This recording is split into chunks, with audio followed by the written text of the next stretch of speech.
Hey, players. So after all these years, Elizabeth Holmes is finally going to face some consequences.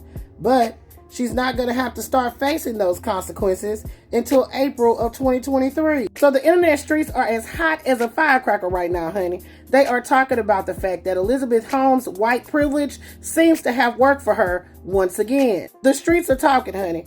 And they say that Elizabeth Holmes' privilege worked for her back then when she was doing all that scamming and lying, because there ain't no way that a black or brown woman would get away with all that shit. And they say, hey, it seems to be working for her again because she gets to forego her prison sentence until after she gives birth. They say that she should be made to serve 15 years in prison, give birth to her baby in jail, and let her parents and or baby daddy raise it. After all, that's what black and brown women are forced to do for far less. So Elizabeth Holmes was convicted back in January of 4 counts of wire fraud for defrauding investors for her startup, Theranos. During the trial, she actually testified, and that was the only time she has ever spoke publicly about what happened at Theranos. But on the stand, she had little to no remorse. She actually blamed others at Theranos for many of the company's shortcomings, and even said that her exaggerations were simply painting a picture of the future that investors wanted to hear. She also accused her business partner as well as her boyfriend at the time, who just happens to be more than 20 years older than her, of emotional and abuse. Now, Sonny Bilwani has denied those allegations by Elizabeth Holmes. He was found guilty on 12 fraud charges back in July, and he's expected to be sentenced on December 7th.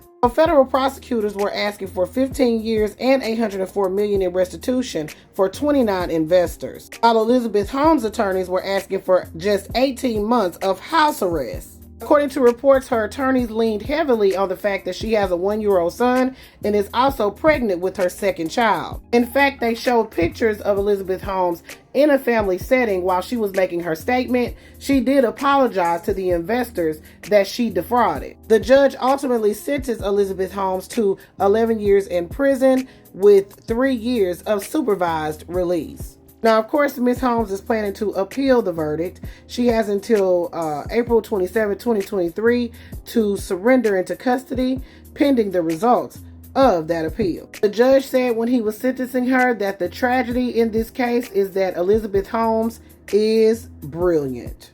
Child, I declare, honey. So players, let me know what you think in the comments. Do you agree with the internet streets that it is unfair that Elizabeth Holmes get to wait until April 27 to surrender? Do you think things would be different if she was black or brown? Put your thoughts in the comments. Let me know what you're thinking. This is Double D Mo, reporter for the Black Accurate News. Why I'm black and the news is always petty, but accurate.